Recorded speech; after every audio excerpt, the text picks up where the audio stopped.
It's Radio Skid Row 88.9 and you're listening to Good Smoke. What's up, ladies and gentlemen? Remember that number 9550-9552. Also, radioskidrow.org and the radio and goodsmoke.com.au. Also, check out our Facebook. Just type in Good Smoke, and also check out Instagram. We have it on there as well. And the number again, 9550-9552.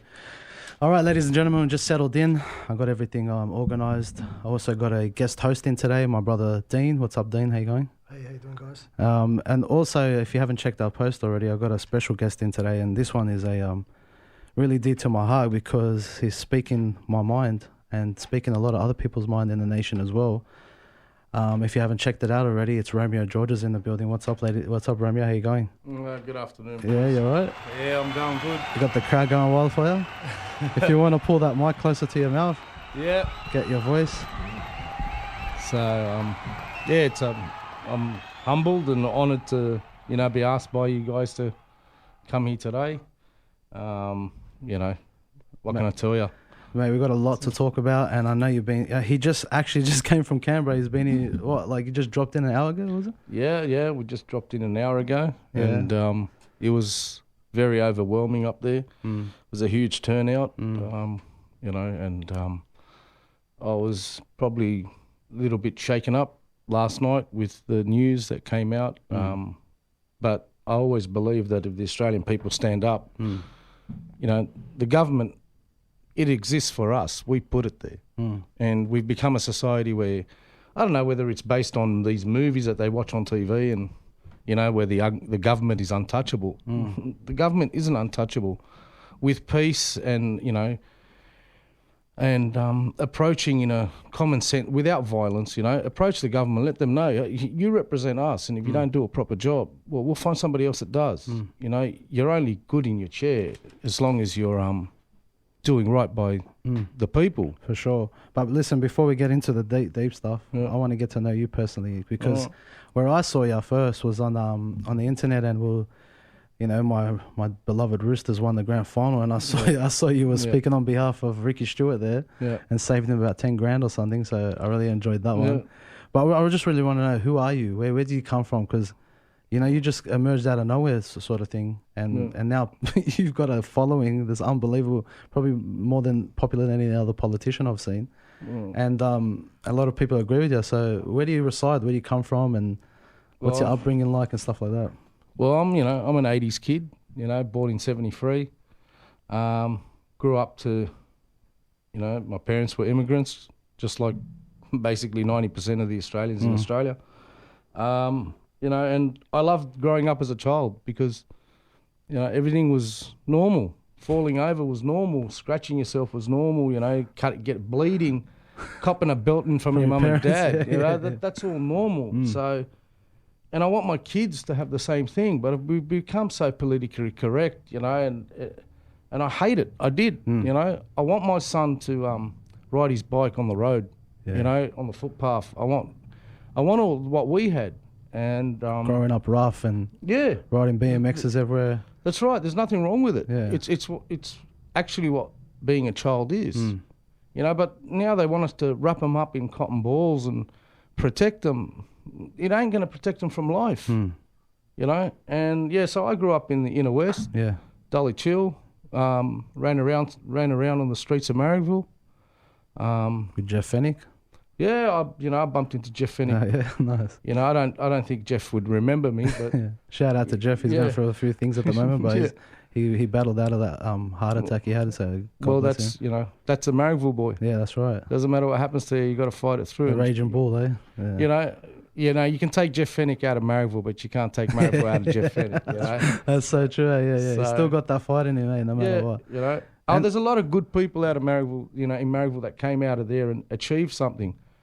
And with me, I stayed in my area because I love my area, My area's changed, but, I'm trying to take it back to the way it used to be, but without a little bit less violent. A lot less drugs, But, maybe a lot less hippies too. But, let's get... That's another story. Yeah, that's another story altogether. So you're growing up in Marrickville, and what, like, see, for us, like, we just got the end of, like, these lockout laws going out and stuff. And me and my brother, we've worked in security, so we saw the effects of that. But what was it like growing up when you were going out to the clubs or going dancing or anything like that? Well, there was 2 stages, and I must be honest, I love the first stage of starting to go out. And it was, they were the nightclubs where the music wasn't too loud for you to actually like talk to a girl, ask her to dance, you know. And the aim was to go out and pick up. You know, all my mates, we went out. And the aim was to have a drink but not get drunk. But to meet someone, have a good night, have a dance, you know, get a number.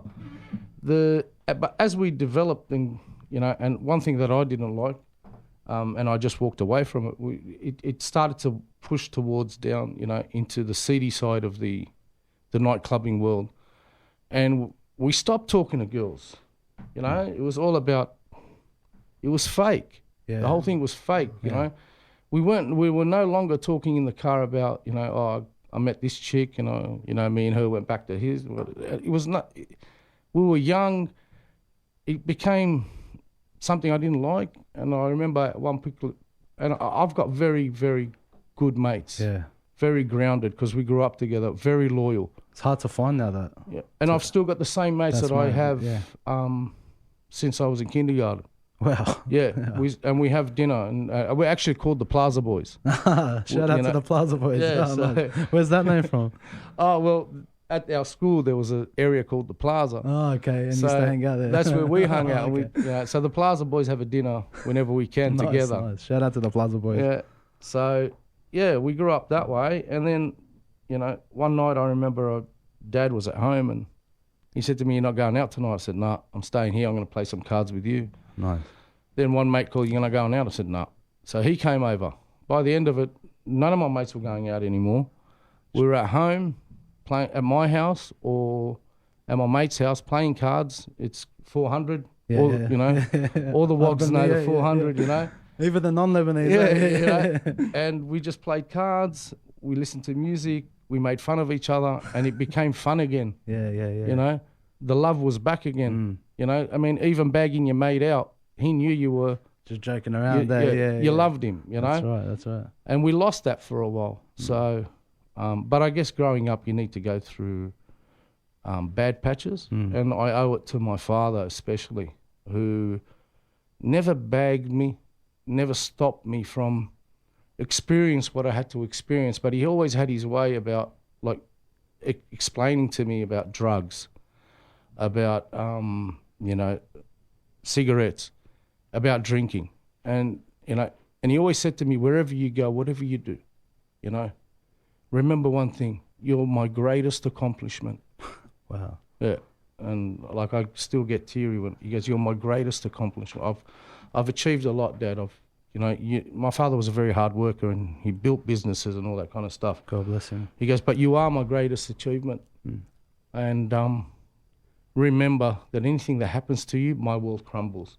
So I took that with me everywhere I went. It was always in the back of my mind. Everything I did, I thought, is this going to hurt my dad? I still had a lot of fun. Yeah. And I still danced with the devil many, many times. Yeah. But it was my father's words that sort of said, you know, cut in and said to the devil, you know, you need to go away now. Yeah. But he never bagged me when I made a mistake. He never, like, you know, said to me, you're an idiot, you're a hopeless. He never did. He just laughed, and a few times, you know, I've said in one of my posts, he'd say to me, "Khod ya out," you know. you know. So I remember one night coming home when I was in the Army Reserve, and I was exhausted because I had been 2 weeks away, and we didn't get much sleep. And I was speeding, and I overtook a car on the wrong side because I just wanted to get home, and I was frustrated. This bloke was just driving at 20 kilometres an hour, and a police officer pulled me over on Constitution Road. I was just got my license, just had my P's. I pulled over and I got out of the car. He goes, "Get out of the car," and I sat down on the grass, and he walks up and he just kicks me. He goes, "Get up," and I stood up. He goes, "That uniform is very valuable.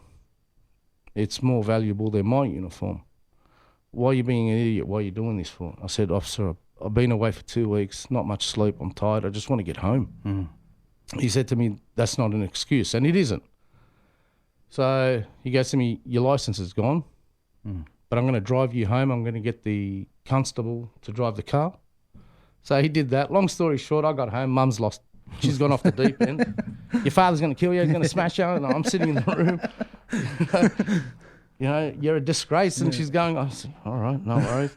So Dad gets home, and the first thing I hear in Arabic is Mum going off at Dad, your son's this and your son's that, he's a trouble. The police brought him home. So Dad opens up, he kicks the door, but he doesn't kick it, he kicks it like a gangster, you know, that little tap. And the door slides open. And I look at Dad, and I'm hunched over my bed. You know, I'm angry I lost my licence. And he looks at me, he goes, you all right? I said, yeah. He goes, so you lost your licence? I said, yeah. And he goes, ha, khod ya out. And he just walked off. And my mum just looked at him. She goes, is that it? He goes, what? We don't make mistakes? He'll learn. He's got no license. You got punished. Yeah, that's your punishment. Yeah, so he said to me, so how are you going to, you know, what are you going to do now? You're not going to drive for 3 months? I said, nah, I can't drive. He said, all right then. Why don't you just get on a plane and go to Lebanon for 3 months? So my punishment was a holiday for my father. That's the way to do it, huh? And how was that when you get into Lebanon? It was a holiday, just chilling out or see your family? Yeah, it was just basically it was a sentence waiting for my license to come back. You know? Well, as you're talking about your father and you talk about the army as well, like that's one thing. If people don't know already, like a major thing to do, man. You come from a Lebanese heritage, just like me, my brother as well. And to serve the country that your parents came to is one of the greatest honors to do, you know? Yep. Let's talk about that. How did you get into the army? How did your father find out? And what was the army like? Well, how did my dad find out? Well, my mate George next door, he was older than me. He was like 19 at the time. And one day we're sitting outside the front. He goes, you want to join the Army Reserve?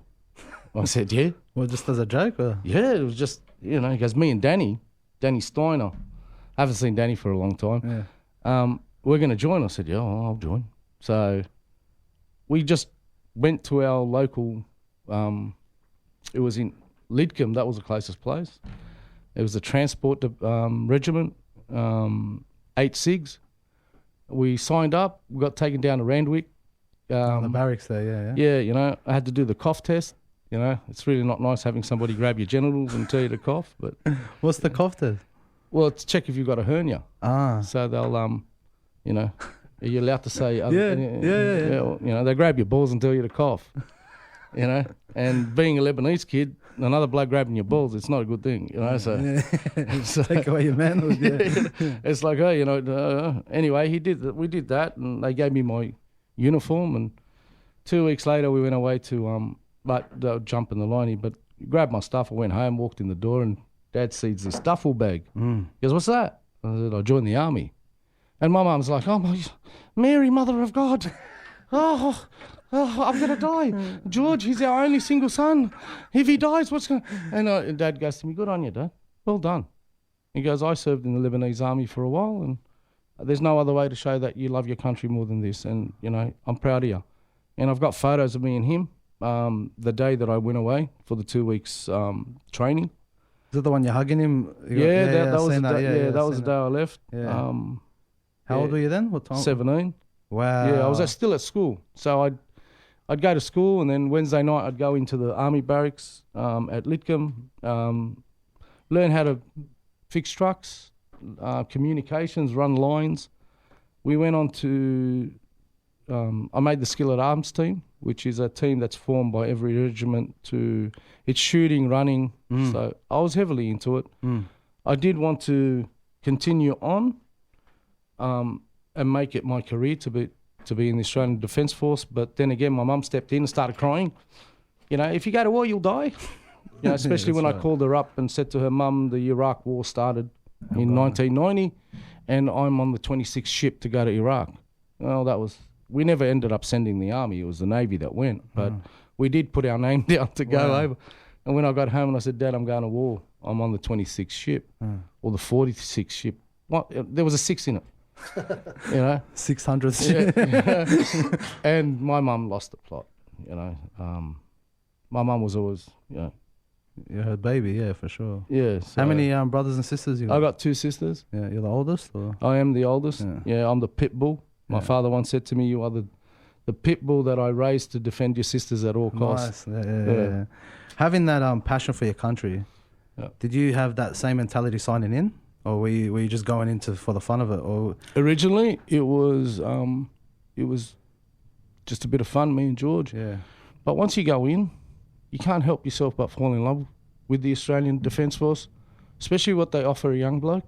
The money was outstanding for a 17-year-old. I mean, you can go work at McDonald's, and you get nothing. Yeah, you get 5, nothing. 6, 7, And to go in at a 17-year-old and you do one Wednesday, and then you do the weekend, 2 weekends a month, and then 2 weeks a year where you go away, and you'll make 3 times as much as you do at McDonald's, or 3 times, and you're getting trained, you're building camaraderie. What can I tell you? Other than the day that I married my wife and had my kids, my army days are the happiest days of my life. It was unbelievable. I mean, I got into a lot of trouble, As you do, yeah. Yeah, we got into a lot of trouble. I spent a lot of time in the stockade because we stuffed around a lot. But, the sergeant, my sergeant, Sergeant Avis, I don't know if he's still alive anymore, but he was an ex-Vietnam vet. And he really took me under his wings. I love the bloke till this day. And he's the one that kept taking me out of the jail. Just come on, Romeo. I wish the Australian government would, say, give the teenagers that leave school 2 choices: university or the army for a year. Yeah, that's what it used to be, right? Or a trade. Or a trade. Yeah. Be productive. Yeah. And sustainable. It's a sustainable thing, Yeah, put the mic on. But that's for sure to make the country, the next generation have skills. Like, that's right. I was seeing you with those farmer kids as well, those 3, a chicken farmer, I think one was a hay stacker and another, he helped him out as well. And that, you were saying that's the future of the country. That is. And we feel like we lost the skill-based and the tradesman-based stuff. Yeah. Where's it gone wrong? Where do you think, where's the disconnect, why would they cut off their own legs, basically? Well, I think the media has a lot to do with it. I think there's this drive now where you're not successful if you don't go to university. Whereas growing up in the 80s, they gloated that I'm a plumber and I make $1 million a year. Now it's more like everyone's pushing to be into this corporate world. Everybody wants to be corporate. Finance and all that. An entrepreneur or taking advantage of social media. And it's no good to go into the family business. Well, if the family business is making $3 million a year, why would you want to go work for somebody else? Else's family business, yeah. I think this, this WOG mentality where the son follows in his father's footsteps, the farmers still have it. And the government and the media are portraying it as it's not a worthwhile thing. But me, yesterday, talking to the farmers and them telling me how much money they spend to run this business, if you take that and apply that to a multinational company, they spend more money. This is a multi-billion-dollar industry that the Australian government wants to make it look like, it's nothing. It's just the mum and dad. It's not. Yeah. Like that gentleman you met has 180 years back of his generation you can trace back. So that's probably the foundations of the country, That's right. And they're the breadbasket of the country. Exactly. So why are we bringing this cheap stuff in? Like, from your viewpoint, because you've actually been on the ground, you've seen the people. Why would you sell your country off to a foreign country, like a foreign nation? To line their own pockets. But what happens in the future? Like, what happens for us? But don't you realize that they're going to be turned on? People are going to knock at their doors and say, what the hell's happening? But they're not, being a politician, you're not, in my opinion, it might not be true, but the way I see it, whatever your actions are, there's no repercussions to it. There's no punishment to it. You can resign and walk away. You can just walk away and say, I tried my best. You didn't. You didn't try your best. You just went in there for 4 years, got your superannuation, which is unjustified. Big time. it's an absolute rort. Even the pension after they, you know, they're finished. Yeah, and then the pension of, depending on my studies and looking at, some of them get 156,000 a year. There's no consequences from That's mistakes. Yeah. But you can look at an example like David Warner and Smith. They made a mistake, and a year later, he's captain in the cricket side. It's the same sort of thing. Same mentality. That's right. But like, can't we say something and say, no, we don't want them to represent our country? Well, that's what I'm trying to do. Yeah. That's what I'm trying to wake up the Australian people to say to them, hold on a minute, we put you in this seat. We can take you out. And when you do, if you do a good job, like John Howard, absolutely love the guy. I don't care what anyone says. Because I remember my father's business flourished under John Howard. I remember, like, you know, Dad made some serious money, and that money went towards helping other people make money. John Howard was a man of small business. He believed in the small business. Exactly. These guys now, they might be Liberal or Labor, but let's say the Liberals. I don't believe they are the Liberals of John Howard. For sure, yeah. Right? Now, because to them, I don't know what they're doing. I can't accuse anyone of anything because I don't have this, but I'm sure somewhere along the line, somebody's lining their pockets. Why would you want to sell your brother? Because that's who the farmer is. He's my brother. We're Australians. 100%, yeah, 100%. You know? We're helping each other out, if anything. That's right. Yeah. So, and there's all this stuff about, we need to keep inflation down and, you know, keep it, you know, feed the people, and that's why we import, because it's cheaper to make outside. Okay, but not everything is cheaper to make outside. Not everything. Don't tell me everything, right? And, you know, it's just one big lie. And I actually recently found out that the Lebanese army, the generals, general down to the lieutenant, when they go into the dining hall and eat, the meat is actually Australian beef. Wow. It's the best in the world, man. You know, yeah. And my cousin said to me at the time, he goes, the reason why we do this is because it's the best beef on earth. That's right. And I'm in a very privileged position. I'm a leader of an army. I'm a leader of men. The rest of the soldiers, they get whatever. You know, whatever quality, they're soldiers. But the generals refuse to eat anything other than Australian beef, right? And the Chinese know how good our product is. The Japanese know coal, everything. Our wheat, everything, yeah. But we are a country that doesn't need anyone, right? Even America has said, Australia is our best ally. They're our cousin. We're family. Right? There's a reason for this. Because they know our soldiers are the best in the world. I don't care what anyone says. We're the most highly trained, highly sophisticated. You know, our agriculture is the best in the world. Did you know that we're the smallest manufacturer of beef, yet we're the biggest exporter of beef in the world? What does that tell you? Quality, man, quality. Yeah. People want quality. Yeah. And you know what? If there's quality out there, people will pay for it. Exactly. People will pay for it. And they make the excuse that it's cheaper to get from outside. But the truth is that people will pay that extra. Because we have a standard. Yeah. Right? We have a standard that our farmers stick to. Right, yeah.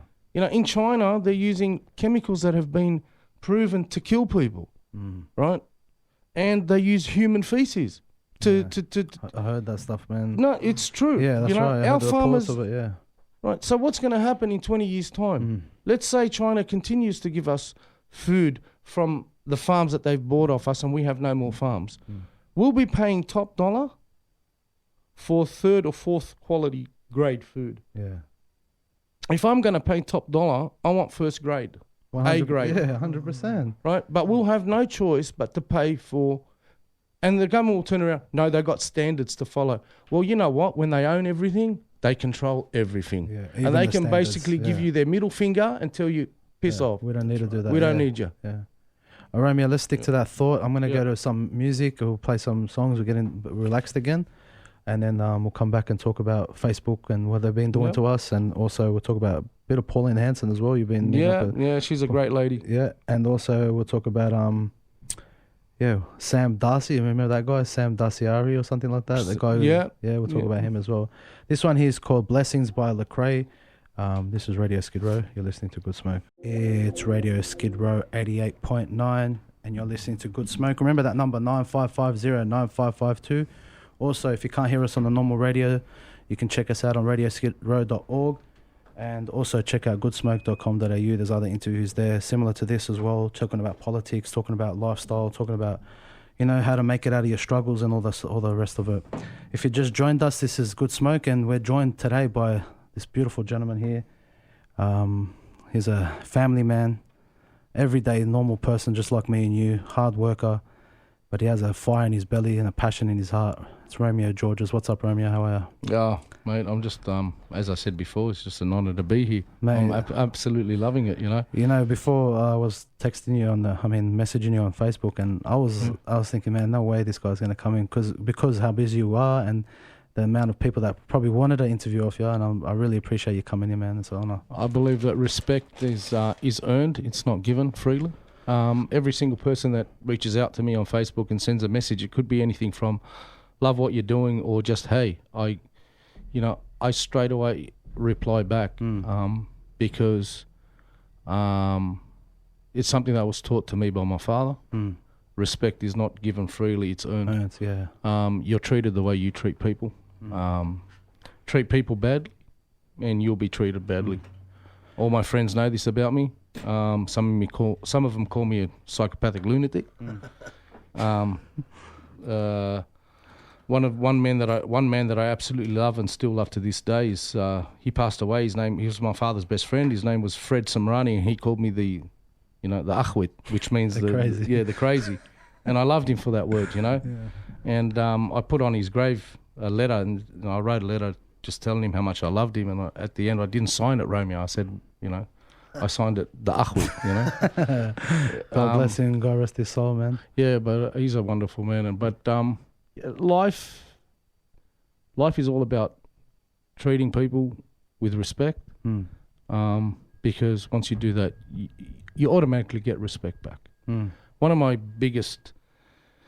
there's a saying that I absolutely hate.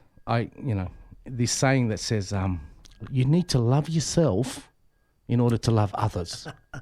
If that's true, then we'd be a bunch of wankers. Loving somebody else, learning to love somebody else, and that love is sent back to you. It makes you feel good. 100%. Then you start to love yourself because, telling somebody you love them or telling somebody, hey, man, you look good, or just something positive to that person. If you practice that, I'm not perfect. I tell a lot of people they're shit and I hate them, but I try to limit how many times I do that, and I try to, just be positive. And when I get that back, and that's what's happened with this Facebook and Instagram, I get a lot of negativity. And originally I started to, that Maryville kid wanted to, punch on. But I realised it's pointless. Yeah. All I had to do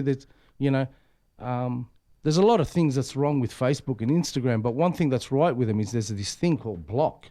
You just do that. It's all done. Yeah.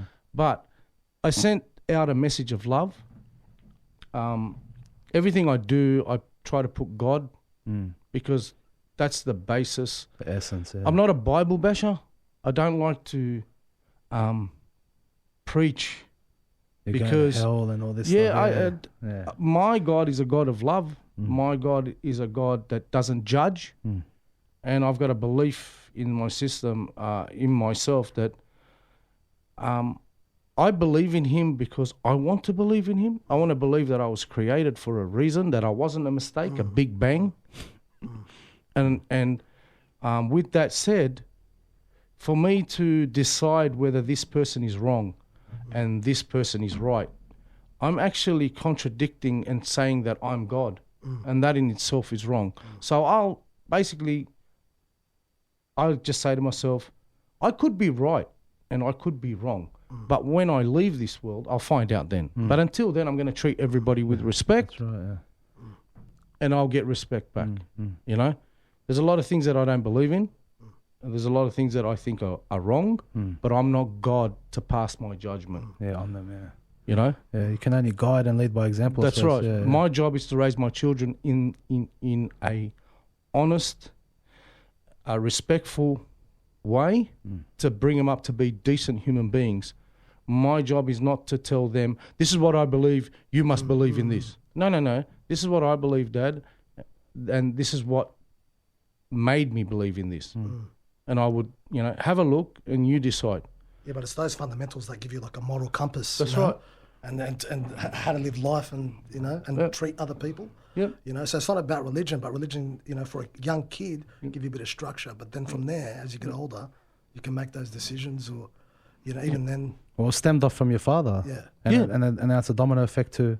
That's right. So do you see yourself treating your kids the same the way your father treated you, like about being calm at high intensity situations like losing your license? Yeah. Does that help? Did that help you with your kids? Absolutely. Yeah. Absolutely. Especially with like my daughters are angels, except my little one. Little menace, right? huh? Yeah, Annabella. She's the little achwet after you. Annabella is she was born. Yeah, she's 8. She reckons she's 18 or 28. Her name's Annabella. Yeah, Annabella. Shout out to Annabella. Yeah. Hey baby, how you going? Don't bash me when I get home. Right, I've got Gemma, who's an absolute princess. Yeah. Everyone loves Gemma, and everyone loves Annabella. But Gemma is so. Little kids attack Gemma. They just she's. Everyone wants Gemma to carry them. She's placid. Yeah, she's just beautiful. Yeah. And I've got Maz, who's Maz is me, and I'm my father, and I basically said to Maz the same thing that my father said to me. I said to him, "You are my greatest creation," and he's 14 years old, and he's just a wonderful boy. That subject seems sensitive to you. Yeah. You have a close bond with your. I named him after my father. Oh. And so to me, my dad, my father's a very sensitive subject. Yeah. He's been gone for 4 years, and Very humble, everything I do with the farmers, I've said it in one of my posts, and I'm not apologetic about it. Everything I do, there's a greed factor in it, and it's to earn the right to see my father again. Amen, yeah. So, and that's by being a decent human being, by standing up for people who are struggling. I've been bagged out a lot, but I don't really care. It's not about money for me. That's one thing my father taught me. Money isn't happiness. Happiness comes from your actions towards other people and the way you live your life. And the best thing I can say is that a man that's worth 100 million and a man that's worth $10, when they die, they only leave one thing behind. Well, actually two. If you're basically, who was your dad? And you'll say, my dad was so-and-so, and you've got two answers, two statements that they will make. It's either God rest his soul, he was an absolute champion, or the bloke was a prick, I hope he rots in hell. That's all we leave behind. That's all they remember, exactly. That's it. Even if you're rich and you're a bad bloke, they'll say you're a bad guy. If you're a good bloke and you're rich, the money didn't really matter. Yeah. So that's all I tell my son, because it's happened to me. Every time somebody says to me, "Whose son are you?" and I tell them who was my father, they say to me, "God rest his soul, your father was an absolute champion," and my heart explodes when I hear that. And there's been many times where I've cried because, I didn't know how valuable my father was until And that's what I'm trying to also we got to love each other.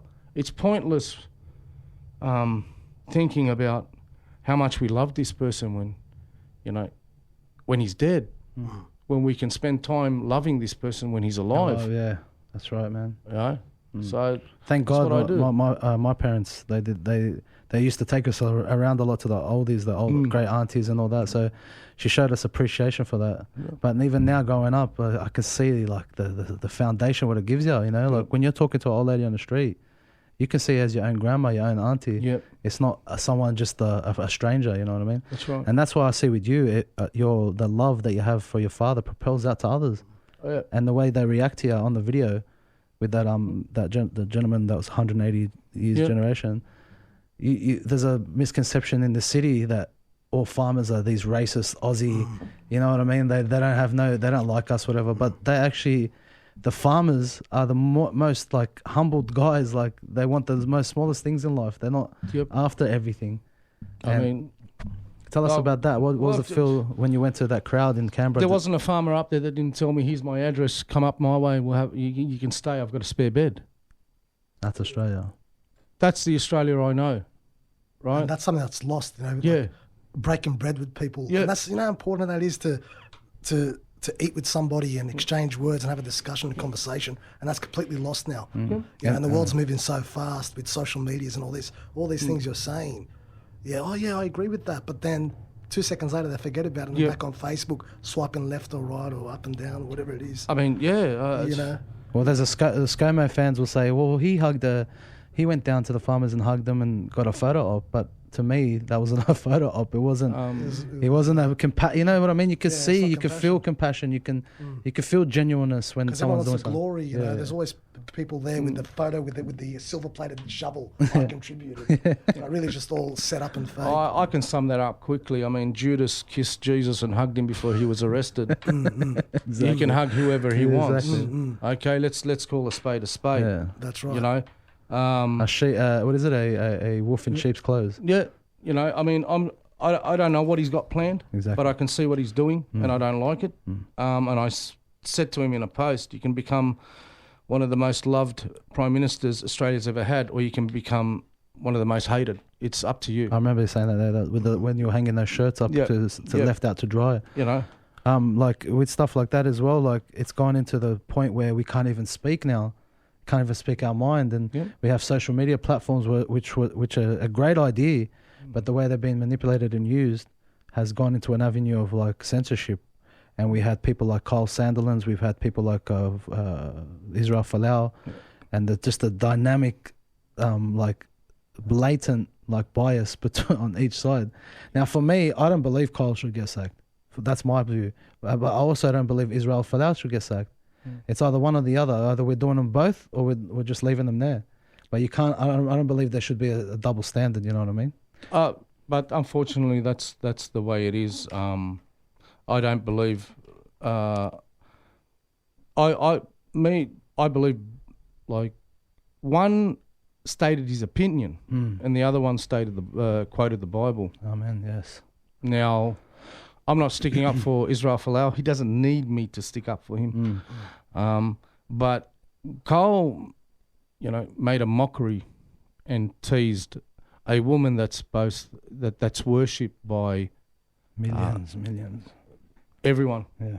Let's not everyone. Yeah, even it's not a Christian thing only. No, We've got in the Lebanese culture with the Muslim side as well. They love Mary. Mate, she is holier than holier. Yeah. Like I have a lot of Muslim friends, and you know, they tell me the power of Mary. You know, and what Cole did, you know, I stood up and said what I had to say, and I'm not. I don't regret for what I said for 1 minute, because, you know, you can bag out anyone, but you don't go anywhere near the Holy Mother. But just on another note as well, is the fact that he opens the floodgates and invites other people who are that, you know, and he's supposed to be a role model. He's supposed to be a role model, and to act the way he did as a person with no respect. You know, my biggest, you're right, but he did open up the gate, and I was I got a lot of flack for bagging out the gentleman behind him. I don't even know. And he happens to be a homosexual, a gay man. Yeah. My attack wasn't on the gays. It wasn't, because I have gay friends. My attack was on the fact that the gay community has worked so hard to be accepted by the church. You should have stood up and told him enough is enough. Yeah, we didn't like it. Okay? We don't do it to others, yeah. Right? Now, you know, people took it that I was bagging out the gay community. I wasn't bagging out the gay. I was bagging out a gay man. Now, everyone wants to jump. I have the right to bag out a gay man. I have a right to bag out a heterosexual man. I have a right to bag out anybody I want. But then please don't jump on the bandwagon and say, "Oh, you're a homophobe." because I'm not. because they're labeling him as a gay man. He's just a man It's a gentleman doing whatever he does. Yeah, it doesn't matter if he's gay or not. Yeah, it doesn't worry even me. if it was like an elephant, you would have said the same thing. There's always scrutiny. He openly talks about his sexuality on radio, and if he didn't, I wouldn't know what his sexuality was. True or not? How do I know? That's I right. don't. Yeah, Unless you ask him, but other than that, you wouldn't know. Yeah. You know, and right, seriously, let's talk about how many times have you met a bloke and said, my name's Romeo. What's straight. yours? I'm straight. Yeah. What do you like, girls or boys? Who does that? Seriously, who does that? No one talks like that. No. You know, so he openly talked about it on radio, and to me, I took an offend where I would have liked him to tell Cole, shut the F up. Yeah. There is a certain line you don't cross, especially the gay community who work so hard to be accepted by the church. But is that something subconsciously he's doing to get the support of the gay community? You do this for free. Yeah, that's right. Right? You do it because you love it. Now, if Carl isn't lining his pockets, he ain't going to get up at 3 o'clock in the morning. Unfortunately, money talks and everything else walks. That's right. That's right. You know? But Carl, make your jokes. Right, I personally don't listen to him. Haven't listened to him for 2 years because, quite frankly, I don't want to know what's in Jackie's mouth. Yeah, that's right. Right, and I don't. It's cheaping down the radio. Yeah, that's right. And I don't want to take it up the rear. It's all these stupid games. Yeah, game shows and stuff. So like you know that. what? I changed to another channel and I listen to the '80s music. You know, I'm not old-fashioned. I'm not an old man. But you know what? When it's constantly the same thing, it gets boring. Yeah, that's right. But that affects the community as well. Yeah. Like what they're talking about. Like if they were on the street, you see what Kyle and Jackie did on the radio. Yeah. Instead of giving exposure to, like you're doing to the farmers and stuff, they got a big platform for, which they're eating from the same basket. Who knows, whatever. But like they don't use that platform, and that's what I want to bring to this Australia, Sydney, is that platform where it's all on the AM radio, where you hear the talkback radio and the real people that's actually talking. That's right. And people crying out for help. You know what I mean? And that's where people get the information from. They don't go do extra research. They're taking Kyle's information as hard, solid. There are people out there that are narrow-minded that actually say, "Yep, I believe in that too," and that's it. They're forgetting Kyle Sandilands is a comedian. That's Exactly. right. Yeah. That's right. Right? He doesn't base his comedy on fact. Right? Where, even Mr. Jones, who I respect heaps, he gets backed out. But everything he's had is based on facts. But he's seen as a extreme right. No, he should be seen as extreme truth. Yeah. Not truth extreme. is truth. Yeah, it's not. There's no property for left or right. Yeah. He has people studying. He studies. He represents a cause, not just the farmers. He's about Australia, this man, and I respect him, and I won't be apologetic for looking up to a man who I know has helped so many. Right? These shows I got with Carl and Jackie O about helping one person, that's about ratings. That's right. Yeah, that's right? a 10,000 giveaway and all this. Carl, if you were serious about helping people, how much do you need to survive, mate? I need 100 G's a year. That's what I don't care. Right?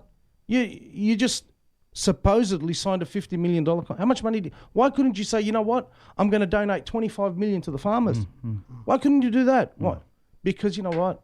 They don't care. He doesn't give a shit at all. The more rubbish he talks, the more money he makes. And good luck to him. Yeah, that's his thing. That's right. his Some thing. of us are blessed to talk crap and make money from it. Well, there's a saying that says the only way evil wins if good men do nothing. Well, I'm not going to do it. So you know what I mean? So the good men out there, like the only reason they're thriving is because we're not doing nothing. Yep. And that's why we've been silent. And I feel there's a fear to even talk out, like to even say anything. Yeah, everyone's scared. So what is that, but? You never had that in your generation. You never had that. And when if you did, they'll fight back and they had thicker skin sort of thing. Because everyone wants likes. Everyone wants put the mic closer. Everyone wants likes, Yeah, everybody wants to be liked. Everyone's scared to voice their opinion because, if I say that, what if he doesn't believe in it? He's not going to be my friend anymore. And that's how simple people have become. That's what it is. It's the social media, right? Everything is about that freaking thumbs up. Yeah, that's right. And it's sarcastic. Do you find it sarcastic? Yeah. I find that thumbs up sarcastic. It's like another guest we had, and he's from the left, but he runs a pirate party called, so he's into copyright and all that stuff. Yeah. But even him, like he was saying to me, even though there's people bagging people out, the left needs thicker skin. The left needs to have a way, like if you're getting offended, stand up for yourself instead of just screaming, let's just deplatform him.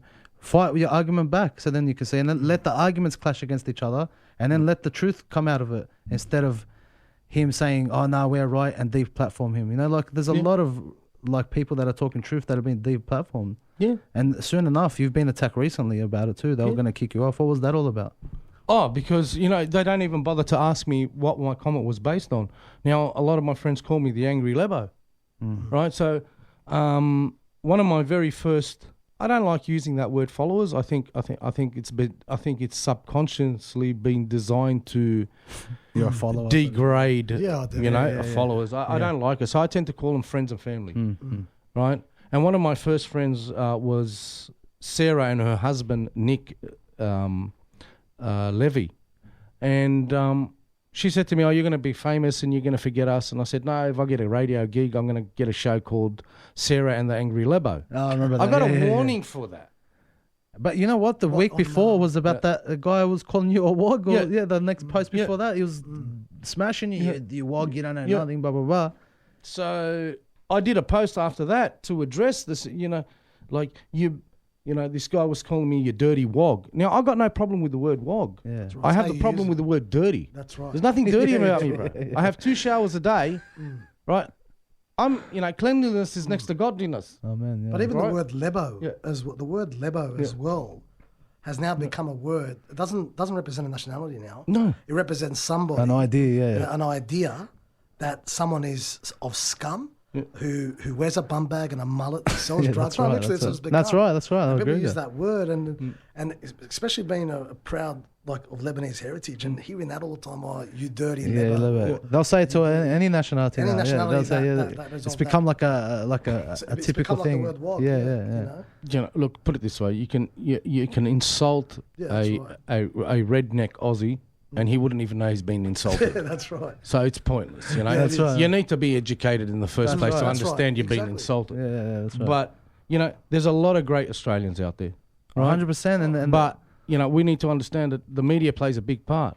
Like for example, Senator Pauline Hanson, she's been betrayed as a bogan, a redneck.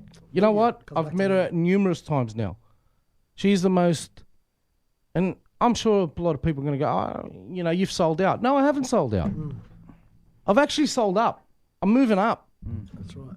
She's not. She's a well-educated woman who basically said she's not against immigration. She's basically saying, if we're going to accept immigrants, accept the best. Yeah. And is there something wrong in that? No, nothing. Weren't our fathers the best? That's right. That's what they do. How they used to choose on merit. It wasn't based on... My father didn't leave a war-torn country. My father was not broke. My father sure as hell didn't get $10,000 in a flat screen TV and housing commission as soon as he got here. Yeah. He was, he rocked up here and he did a test in Beirut. They said to him, "What do you do?" He said, "I'm in building. We need builders. That's right. Would you like to come to Australia?" He said, "Yeah, why not?" So he called his uncle Fred. His cousin Fred. My uncle Fred, who's still alive. God, I love him. He's a champion. I visit him every week. I call him Fred, but his real name's Fahim, and he's been a real a godsend to me since the loss of my father. And he filled out all the forms and got my dad over. A week later, Dad went to work as a cement renderer. That's right. And that's a funny story in itself. When after a week of working, it was $25 a day in 1970, and Dad rocked up with his first pay. And they were 7 boys, all cousins, living in one house, renting $2 a room from this Australian lady. And my dad comes home and throws down $125, on the table. And my uncle Fred said, "How much you make this week, George? Did the bloke pay you?" He said, "Yeah." And he goes, "Show me how much." So Dad threw the money down, and my uncle Fred said to my dad, he goes, "You're full of shit. You've taken out money that your parents have given you, and you've put it on top." He goes, "No, I swear." He goes, "Ring him up, ring my boss up, and he'll tell you." So he did. He called him up. He goes, "How much did you pay George?" And he said, he said to him, $125. And my uncle looked at him. He said, "George, I make that in a month." Yeah, that's right. Wow. Yeah. Weeks, yeah. So the first thing my dad did was he bought a V8 Valiant. Not a house, because Mum lived across the road. Okay, He wanted to show off and do burnouts. Yeah. I don't know why, but anyway. But That's the way with the ladies, man. yeah. But that's what Pauline's talking about. Yeah. These are the kind of people that she wants to come to Australia. We are a small nation. Mm-hmm. And Population-wise, with this abortion law coming in, how else are we going to populate? Exactly. But if we're going to immigrate, let's take the best. We're going to use immigration. Let's take the best. Let's take the engineers. But you did your research. You did your research, Romeo, where people like media, they get drips and draps, and they go, 50-second. Pauline Hanson's this, Pauline Hanson's that, but really didn't know who Paul. I didn't. I'll be honest with you. When I go to vote, I never heard of any of these local politicians before in my life. And I just look at his face and go, I don't like his face. Because I don't know nothing about, you know what I mean? That's what people are doing. I ask my mates and they go, I don't trust his eyes, or I don't like his nose. But people don't know what these guys' policies are. I'm not going to enter politics for that reason alone, because they see my face and go, stuff this bloke, I'm not voting for him. But all jokes aside, what I'm trying to say is that, a week before the vote, they put these faces up, and all you get people say, vote for him, vote for him. And what am I voting for? And this is education. There's no education with a lot of things, not just politics, but our even education itself. Yeah, education it's gone down as well, the standard, And Australia's, from Australia's beginnings as well, about the Aboriginal genocide and all that. We don't know anything about. People don't know anything about that. No. They just wanted to say sorry. That's it, say sorry, it'll all be good. Guys, hang on to that thought. I'm going to play some music. We hit 7 o'clock. Remember that number, 9550-9552. Also, if you have any questions, hit me up on Facebook.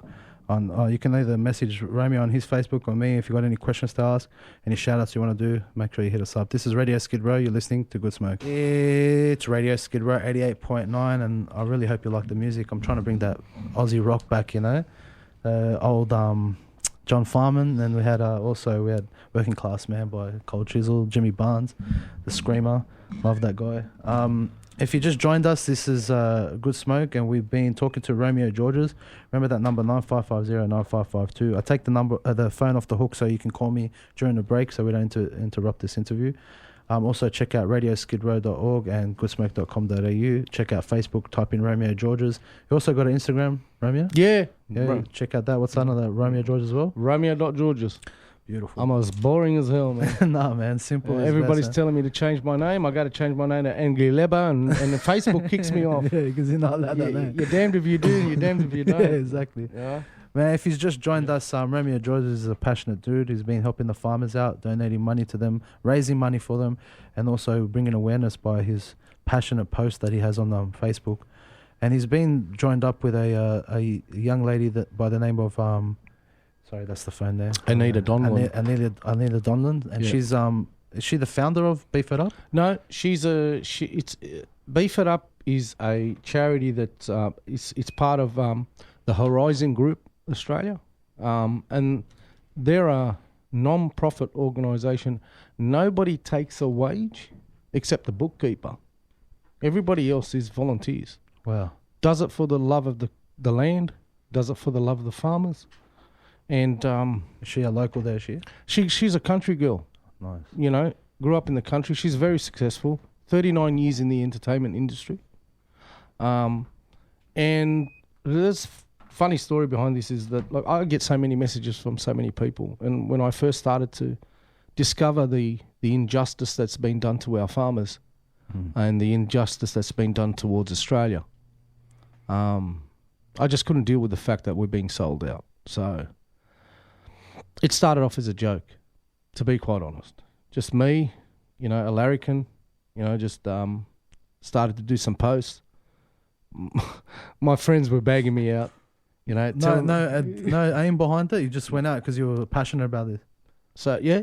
And then it started to get, there was no aim. To me, I feel as though, and again, like people say to me, where are you going with this? I don't know, because after spending so many years with the devil to find God, I just feel as though I'm guided by him. So I don't really care if I don't turn it into a career. I don't really care if I don't make a cent from it. But something ticked you off. Yeah. What ticked you off? Save Australia. Save my home. This is my home. Was there a particular moment you said, this is it, I'm going to stand up now, I'm going to be a voice, I'm going to say something? The moment was when Carl Sanderlands bagged the Holy Mother of God. Yeah, I said enough's enough, I'm not going to be quiet anymore. And that led me down the track of speaking about different things. And then I got a message and a clip, the sheer devastation in the outback. And I'm not talking about, way out back. I'm talking about, just a few hours drive from Sydney. It's bone dry, it's a dust bowl. And then I started to get more messages saying we're not allowed to use the water and not allowed this. And I said, nobody's talking about it. This is wrong. So the further I dug, the more conspiracies that I found, the more back pocket payments being made. And then I realised that there is water. John Howard actually put in a plan to make sure that when we do have a drought, there'll be water. And that will last us 3 to 5 years. And then I found out farmers actually pay $150,000 for their allocation. What? Yeah. And what ticked me over the most was when I saw that it was, I think it was, can't remember the figure, is one of my posts, but it was like 200 megatons of water was poured into a swamp. And the Greens turned in and said, we can do whatever we want with it, because apparently the swamp had prawns that needed to live. And not one single farmer was allowed to take a drop of water as it entered his land. And that tipped me over the edge. I said, enough's enough. This political correctness, and I looked up the Constitution, page 20, paragraph 100. It actually states in our Constitution, when Australia was built, on the farmers, that in times of drought, you can use irrigation and environmental water. You can take what you need. If people don't know, there's I think it was on your post or a post that I sent you. Oh, they know now. Yeah, where there's where the river, the water actually goes past the farmers to go to these mangroves or wherever they're putting them. And so, and it's gushing out, man. There's so much there, right? And if they do touch it, they get a fine or something? Yeah. They get a fine on top of it. You're not allowed to touch it because, we've got to feed the almonds, and we got the cotton up in the... If that's the case, then what is their plan B? If we can't get water, what's their plan B? Their plan B is to retire on $2 million and go sit and drink wine. And us as people, what, we import? Stuff, we made a mistake. But isn't the reason why we pay taxes? It goes into this consolidated fund. We pay taxes on everything. Yeah. And you would think that this money is distributed where it's needed for infrastructure to be used, for example, water infrastructure to be used for this drought system. I keep saying over and over, if you don't own it, you don't control it. So I don't know why we want to sell it to pay for infrastructure. Well, if we still own the electricity, well, we pay the electricity bill. Well, that's money for the government. If we own the water, the water company, well, that's money that will go towards the government. You can use that for infrastructure. But that's not what they want. They want the money now. But see, if $10 million today is worth a lot of money. Tomorrow might not be worth that much. Yeah, and they don't seem to understand that. Take the money now, but it might take you 1 or 2 years to spend that money, and then it's not as, the amount can't achieve as much as it can when you actually took the money. But why are we selling for? We do the best job. Our farmers are the best in the world. Our product is the best in the world. All my mates say to me, my mates are 100% behind me. They bag me a lot. They told me I'm going to get assassinated. I remember seeing that post. You're validated if you get shot, man. You're with the greats if you are. Hey, I got no problem. I got $2 million insurance.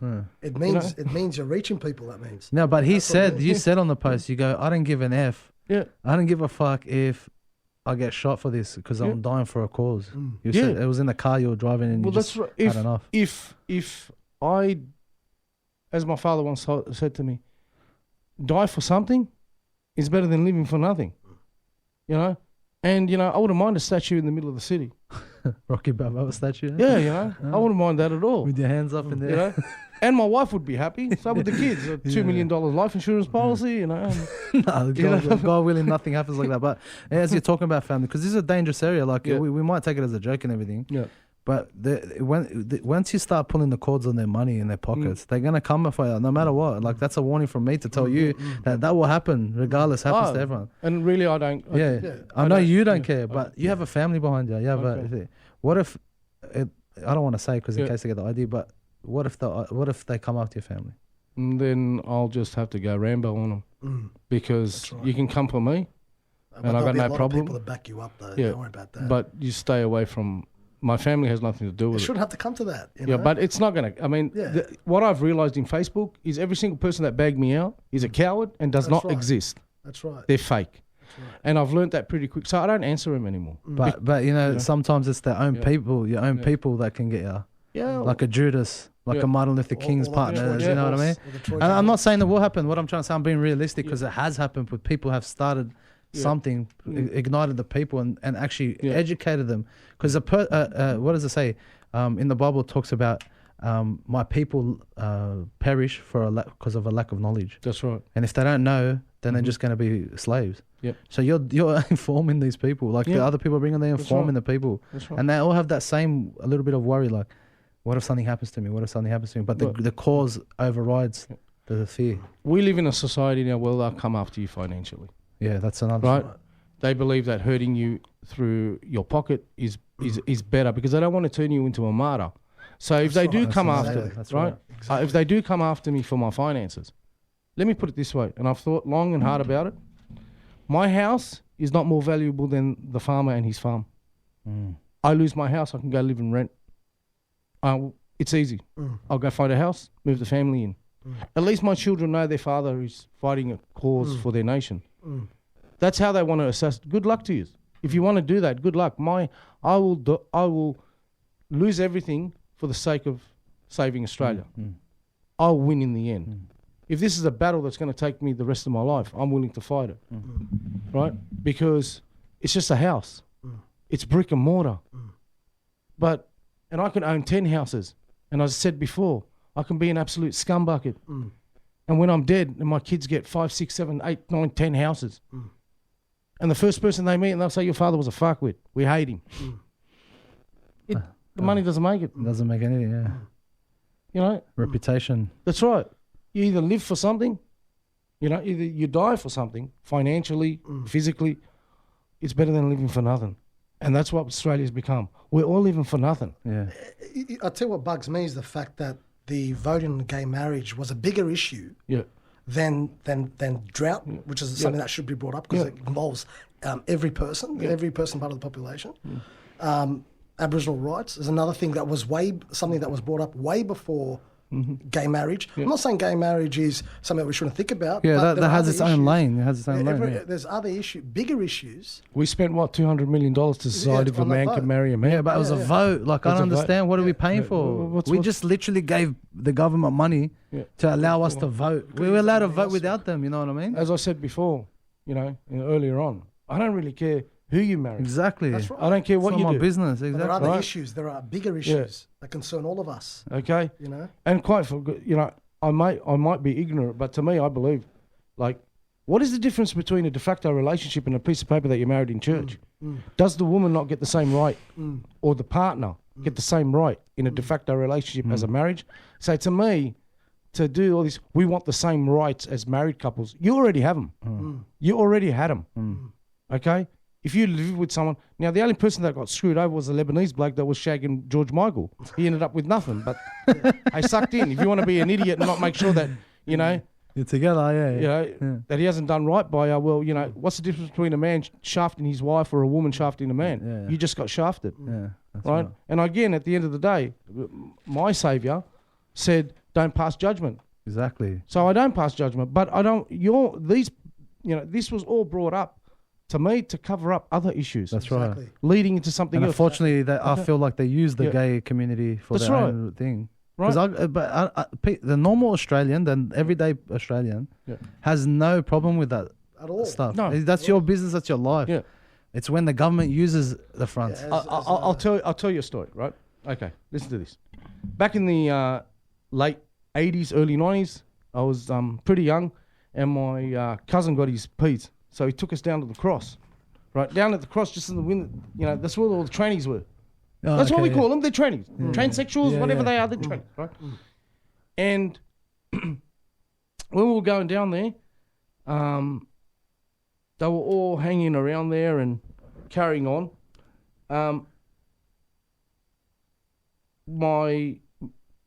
Basically how it happened, there was a guy and a girl up underneath the Coca-Cola sign, okay? And they were getting stuck into it. I mean, Yani, seriously. Yani. Yeah, what can I tell you? You know, like my mate yells out, or I yelled out. I said, you know, for fuck's sake, go get a room. Like, and it was a heterosexual couple, right? So they turned around and started laughing, you know, because basically they were just getting stuck into it. In public as well. And we called out, go get a room, for fuck's sake. You know, you do what you want to do, go get a room. Then we go down this thing, and you know, my mate yells out, I don't know if I can say it, but he yells out to the tranny, he goes, show us your dick. She pulled out a gun. What? Crazy. Right? Are you serious? Yeah. So we just took off. And I thought to myself, okay, you know, you shouldn't have said what you said, but what did he ask you to? What did he ask you? Like, do you have to kill him? Yeah, right? But this is where I'm leading to. They want us, it's so politically correct that we can't say to, you know, you go down Oxford Street and there's two gay guys or two lesbians that are absolutely getting, like, basic. What's wrong with saying to them, go get a room? Yeah, like any other couple. Yeah. Why do I have to stand here? I don't like seeing a man and a woman on the street in front of my kids, you know, basically going at it. And you say to them, man, go get a room. Yeah. Every time you talk now, you have to have a disclaimer. You got to have a You disclaimer. offended me. What did I offend you, man? You're offending me. There's a public etiquette that you should follow. I think everyone should There follow. are morals and there's respect. Yeah. It's unspoken, unwritten. You just know. Yeah. And everyone's so easily offended. Yeah. You know, but I believe this marriage, you know, good luck to you. But it led down to a road where, you know what, I don't accept it at all.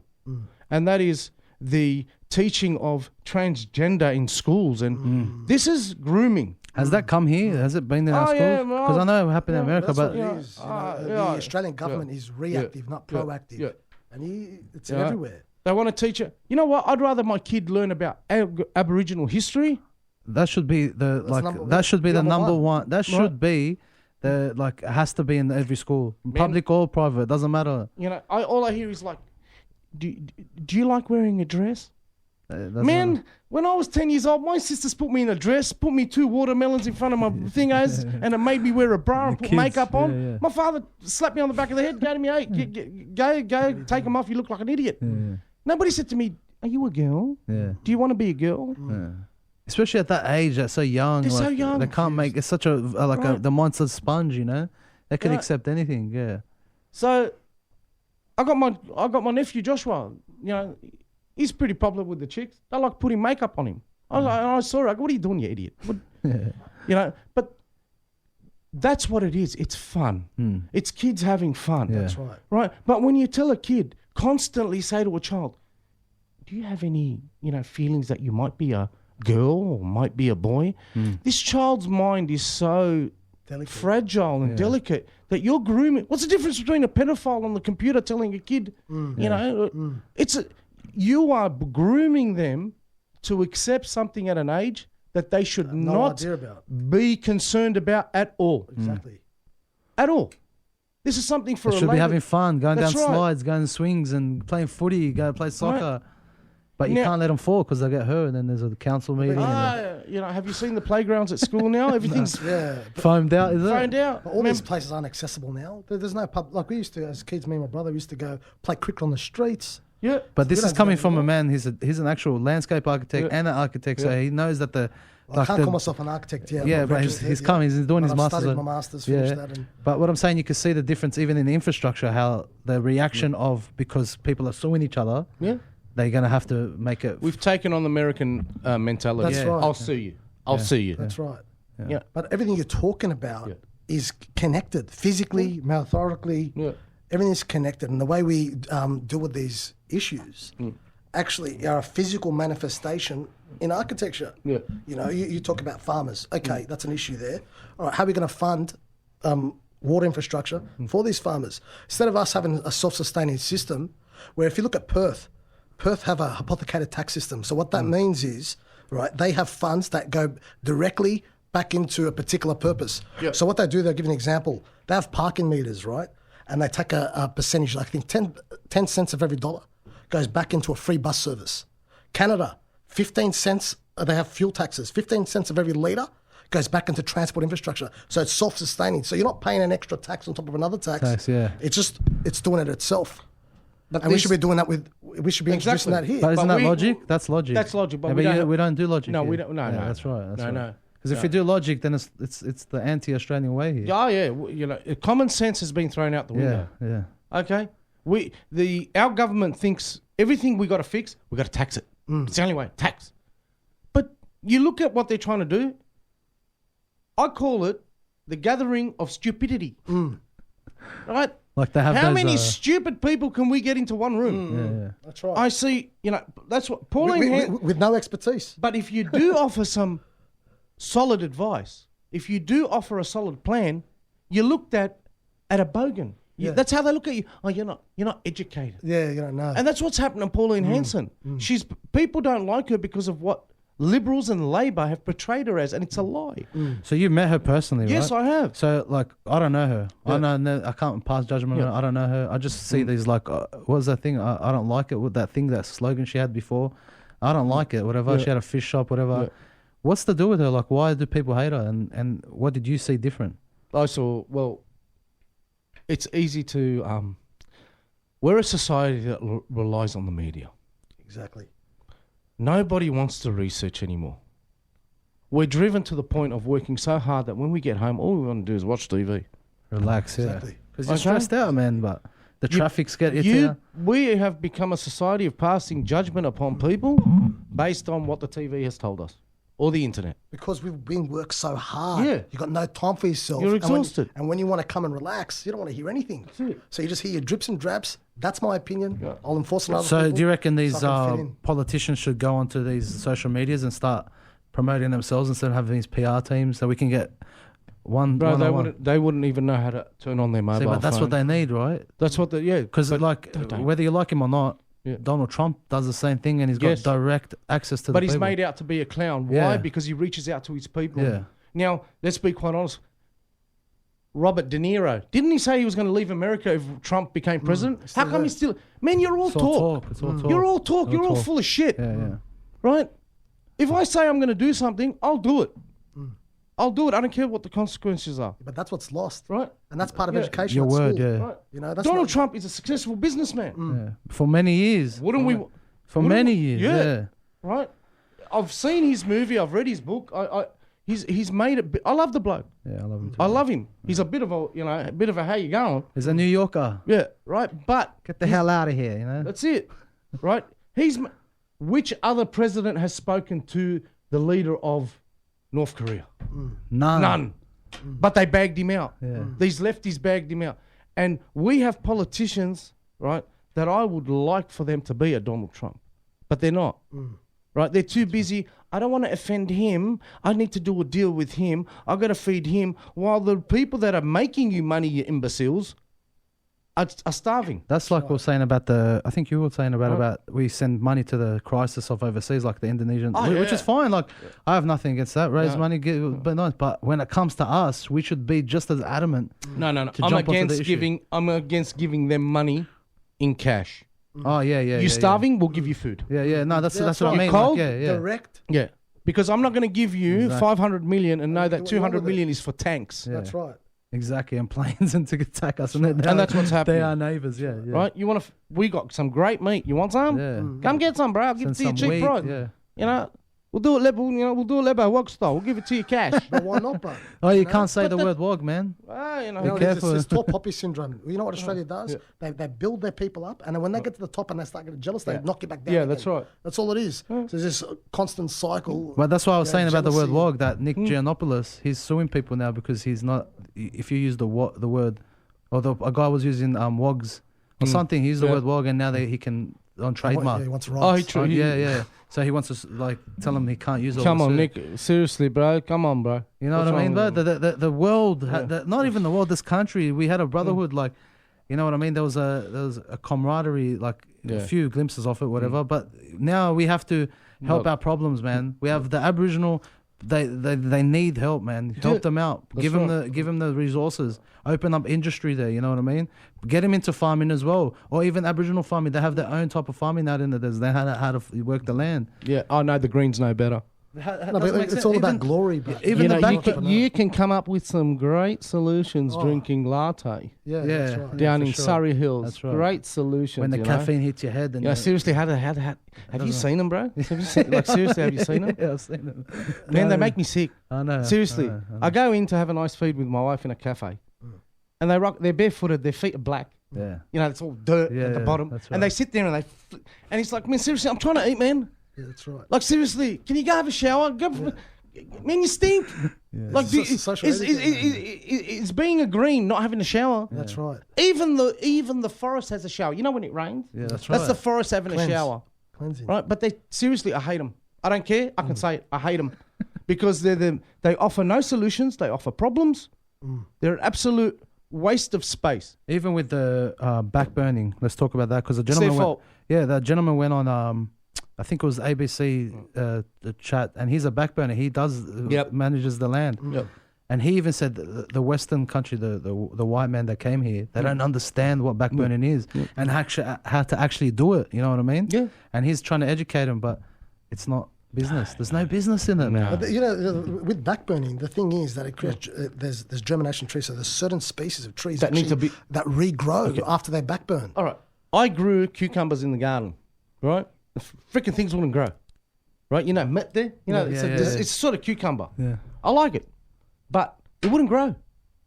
So I was talking to my mate who's Steve. How you going, Stevie? Shout Miss out you, to bro. Steve. Love you, Steve. Right. He said to me, what you got to do, bro, is you got to burn cow manure underneath and let the smoke, because that's the only way the cucumber. Yeah, it germinates. It starts to So grow. in nature, you need fire for things to live. That's right.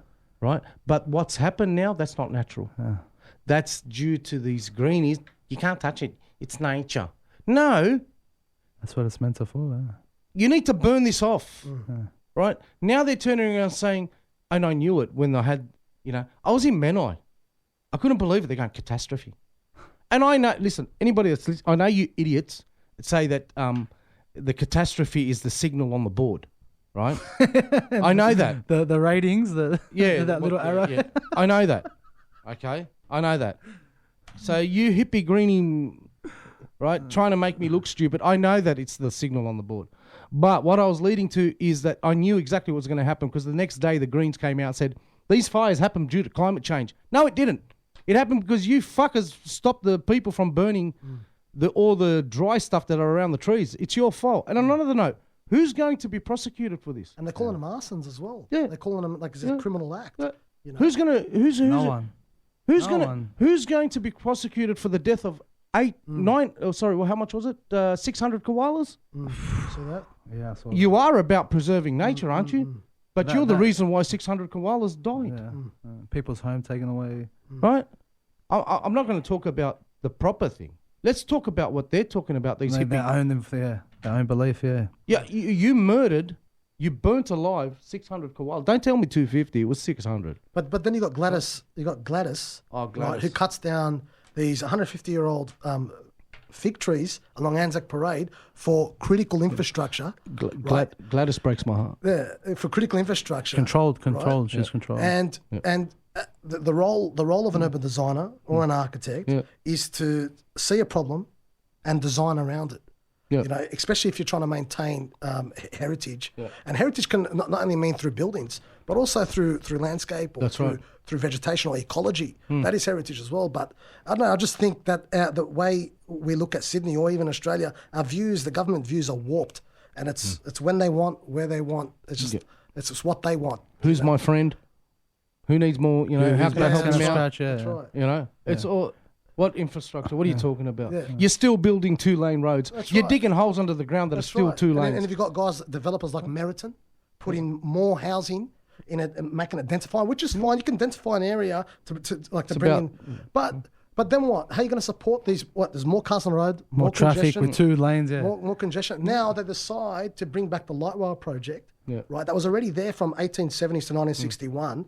And they said, oh, you know, some guy went to New York and saw the way New York was building and designed around a car-dominated city. Go, all right, we're going to do the same thing. Let's just get rid of the largest light rail in the southern hemisphere for cars. And now they're biting their fingers now, spending millions of dollars, probably billions, that we could be using. It's out of budget. Yeah, that's right. And then on top of it, they outsourced the project to Barcelona, to Spanish workers. Yeah. Yes. Right? Where we could have, if we knew we were doing a project, which they would have known 10 years prior, they decided, okay, let's create a TAFE course for light rail construction for these kids coming out of year 10 or people who haven't got a job. Right? But there's no forward thinking, and that's the key. They don't think ahead. For tomorrow, How can we get this done cheaply? Yeah. That's right. Look, work with any Lebo, any Greek, any Italian. They get things done. Right? They'll come in. Every single builder, forget the race. Let's just talk about builder. Okay? He'll come in and say, I can do it for this price. You know what he relies on? The extras. Let's not kid ourselves. That's right. That's right. Because he'll come in and say, like, for example, any company that builds homes, there are these extras that, you know, you can get a house for $159,000, but you'll get the basic. Right? That's right. Then they'll start adding the extras, the aircon, nicer architraves, nicer this, nicer that. That's right. You end up in the 300 to 350,000. That's where they get you. So extras. And that's why these companies that come over to Australia, we can do it cheap. Then why is everything all of a sudden, we're over budgeted? And this is why you got We want more. You've planned for it. Yeah. We want more. We want more. But you said you will do it for this much. Yeah, but inflation, a million different drinking. But there's taxes on top of taxes. Yeah. You know, how are they supposed to live? You know, you work, you bust your balls all week, right? Romeo? Yeah. You make your money. You get taxed on that, right? Yeah. Then you use that money that's already been taxed on to go to a shop to buy food for your family that's going to be taxed on again. Yeah. So, with tax on tax. So you tell me, and I think Howard promised at one point that we're going to get rid of any other tax. We're just going to use GST, goods and services tax. Yes. And then for some reason, overruled. Yeah, got overruled. Yeah. But because they're not lining their pockets. And you look at countries like Austria, Vienna, the city of Vienna, right? They've got a really strong middle class, right? 65% of their population live in social housing.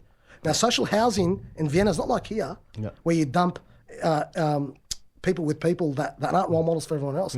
There, it's mixed. You've got architects, engineers, you've got low-income earners, middle-class earners living together. That creates a better place for living. You're part of the society. You know, they've got community. You know what they've got? This has surprised me. They've got a communal pantry in the building. Yeah. So which means everyone contributes to a pantry downstairs in the bottom of the building. Everyone puts the canned tomatoes, canned beans, and whatever they take, they pay how much they can to take and put it back there as well. Yeah. Right. And so people getting involved. There's people. This is hard to believe, but you go there and people are happy. You know, they share. People share things. Yeah. You know, it's not greedy, like everyone's every man for themselves sort of thing. King your own castle, and that's what I'm trying to change. Hills hoist. You know, with this, with Anita and 1,000 paddocks, I was lost. I said, if I fry $5,000 or $5 million, where do I go? I got no contacts. And Anita reached out, and she told me what they're about. You know, as I said before, everything goes towards the community. You know. Making the community, the farming, the agricultural community, the farmers come together for a celebration where they can let their hair down, know that people care about them, advertising the town. We take presents, we'll take, you know, it's a celebration. It's an attitude. Yeah. You can't. Because she said to me, Romeo, you can take water and hay and everybody's doing it. It's a gimmick. Everyone's doing it. And good luck to them. I'm all for it. I praise every single person that tries to do it. Good on you. But once the hay and the water runs out, what happens to the farmer then? Does he go back to being miserable? That's right. But if you help the town, how does it work? The butchers are in business, the baker's in business, the pub's in business.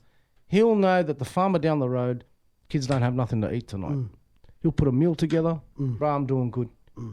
And they take care of each other. Then the farmer can concentrate on only doing what he needs to do to make his farm successful again. But a man that looks at his children and his wife and they're hungry, that kills you, man. Of course.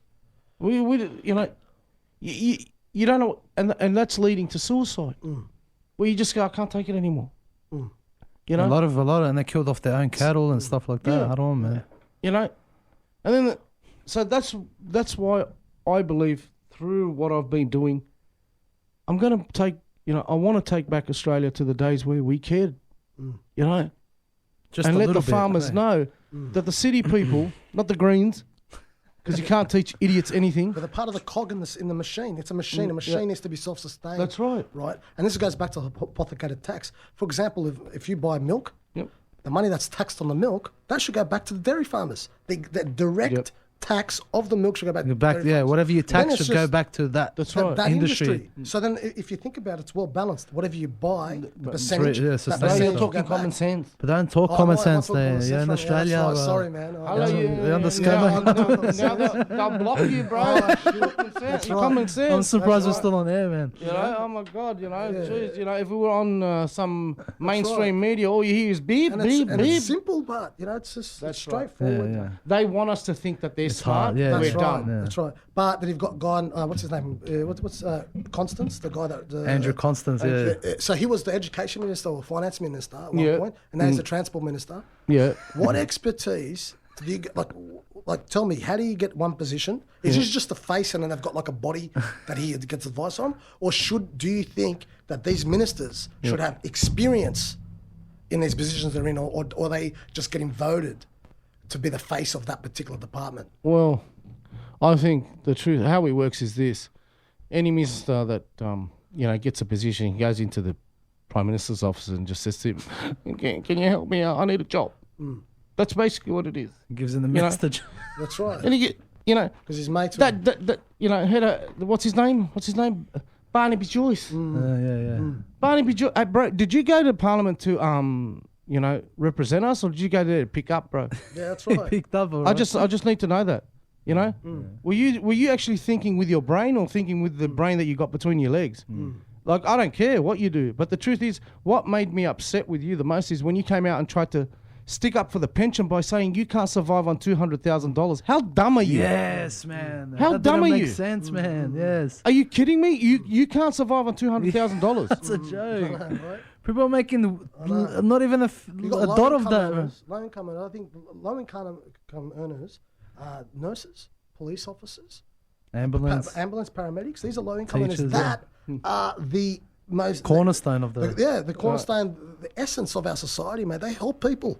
Mate, Right? I believe Teach every primary single school teachers. nurse, straight out of uni, the truth, every single nurse, my sister's a nurse, she used to tell me the abuse they cop. Oh, man. Now, they can't help it. There's a lot of people in a lot of pain.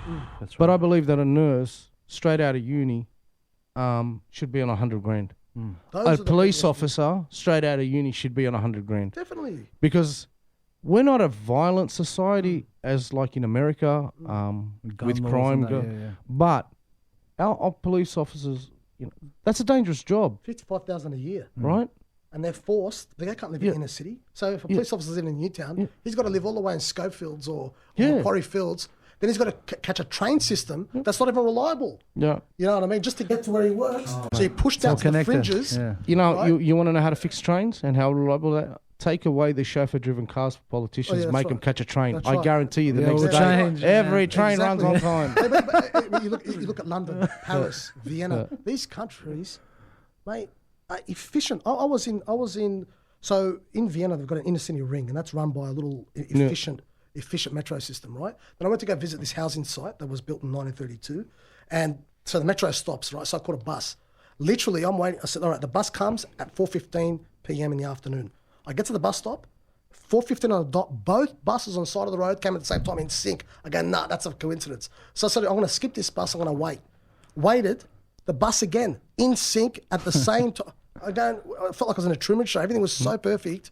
The transport system is key to a society to run on itself. Yeah. You get people on work on time. If it was enjoyable, you wouldn't be pissed off. You're driving your car congested in traffic.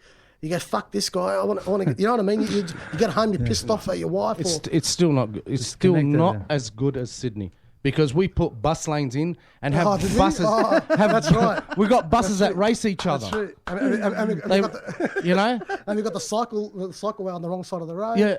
You You know? know, and then you got spandex people, which I've right. referred to before. But you know, you put in a bus lane, and there's a bus driver that's racing another bus driver. know. He just Like, it's a joke. But It's they're the not key things to making a city run, and it changes the morale Yeah. of people going to work. You go to work, like I work in Marrickville, and I used to work in Paddington, two separate places. Yeah. Now, Marrickville's like this creative hub, right? You see up there, and Sydney Street as well. There's a lot of architects coming up there now, worksmen, craftsmen, right? But there's no pocket parks. The cafe I have to walk 5 to 10 minutes, and that's a long walk. 5 to 10 minutes walk is 800 to 1,000 meters. Yep. Whereas in Paddington, it's central to everything. it's central to everything, but not that there's tree-lined streets, there's shade, but there's areas that have been forgotten. Yeah. But the thing is, if they change the zoning from light industrial zone to residential mixed use, then you get these developers coming in, and they're going to build high rises, and it just takes away the heart and soul of a creative hub. So council has to sort of just be on the back foot because they're afraid of developers. So there's got to be more stance, you know. Ladies and gentlemen, this is Radio Skid Row. We've hit 8 o'clock, if you guys believe it or not. You know, we hit 8 o'clock and it doesn't even feel like it here. Romeo. So we have another hour? No, that's it. Any last shout outs, any last message to the camera? Yeah, my last message is to all the friends and family on Facebook and Instagram. If it wasn't for yous, I wouldn't be able to help Anita. It's because of you guys that we're up to 3 towns, taking care of 3 towns, and we're 110 paddocks into the 4th town.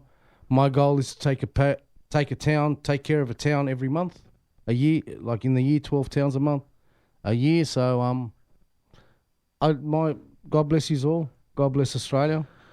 What can I say?